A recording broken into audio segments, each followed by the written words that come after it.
Hi, welcome to AFTV. I got Chip with me. We've just gone through to the quarterfinals of the Champions League, a 4-2 win against Porto. Sending them man home, back to Portugal. Chip, what a win. Yeah, mad game. What impressed you? What impressed you the most today? Odegaard.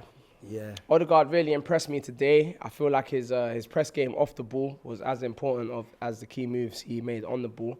And if I be honest, also Raya. I think we're obviously it's looking like it will be a buy at the end of the season, but a player coming on loan from a team that's never seen the top four ever, seeing you through to the quarter-finals.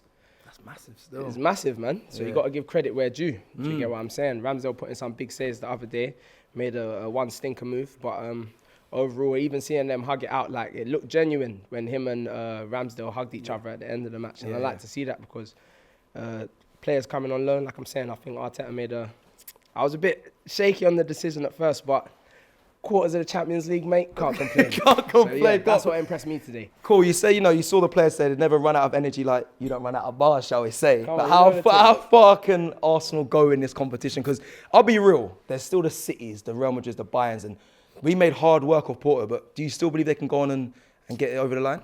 Or further in the competition? I'll be honest, seeing City versus Liverpool the other day, not really too my worry again. Cool. I think, and that's not saying that they don't have quality.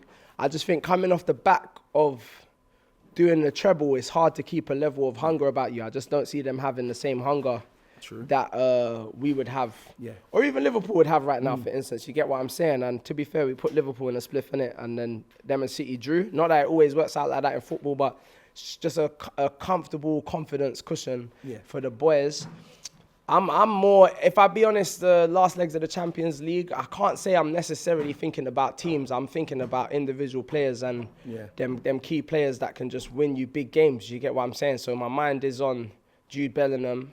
My mind is on Vinny Jr. Do you get what I'm saying? My mind is on key players, and hopefully, you know what I mean, same way the boys will be thinking the same, because I think team for team, confidently we can speak to anyone right now. You get what I'm saying? But there's these key players that come through and win matches for people. So we got to have people on our team in full concentration mode. Once we get the draw on who we need to keep in pocket, because it's big players that win big matches. Actually, you mentioned two players there from Real Madrid. Let's hope we don't butt them yet, and maybe later on down the stage, potentially, hopefully in the final if we get there. Anything that frustrated you today from Arsenal? Because again, Porto, I said it to Babatunde, a lot of people thought once they come to the Emirates, we'll do them like we do all the Premier League teams, but it wasn't like that today. Anything that frustrated you?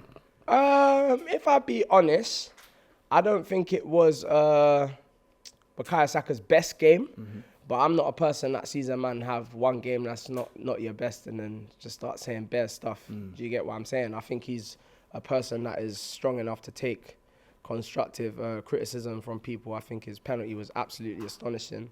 And I think even Arteta not taking him off shows that he brings a morality to the club that you don't want to remove. I think if you take that boy off, you take off the heart of the pitch. So even when it's not his best game, you count on them players. Even sometimes I've been watching him, and before I go to say something, he pulls off that mad move.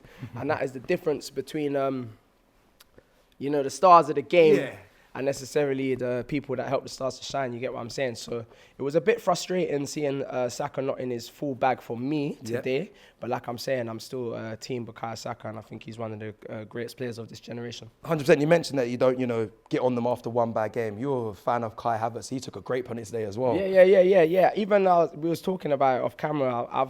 I'm proud to say I was never on the Arteta out ship. I was never on the boo-boo Kai thing, because I think sometimes just in like things that come with a lot of attention and volume from the media, we forget that we're all just only human beings. And even if you think about your life, whoever's watching this, moving into a new secondary school is nerve-wracking. Moving into a new ends. Even moving to a new country, half the people that got opinions on these things, they've never moved nowhere. So it's like, as a human being, sometimes you have to think first. But I was very confident. Like, you don't go from scoring Champions League winners to just being absolutely dead. Do you get what I'm saying? Just give the boy a chance to settle in. So yeah, I really rate Kai Havertz, man. I think he's done a great job so far. What do you want, the Prem or the champs? Every Bloodclart thing. Boy! To finish up, what are you doing now? Because now, whether it's music or just after this game as well. Because from here, we're going to get on a strip. That's how it goes. You know what I'm saying? But then back to the studio, and new music will be coming from me from April on. You've probably been seeing that I'm just easing back into public activity and stop being a hermit. But yeah, come on, man. It's Koi all the way. Yeah. The kits can change. The tattoo stays the same. Gunners boy, Haringey boy, North London siding, riding out here.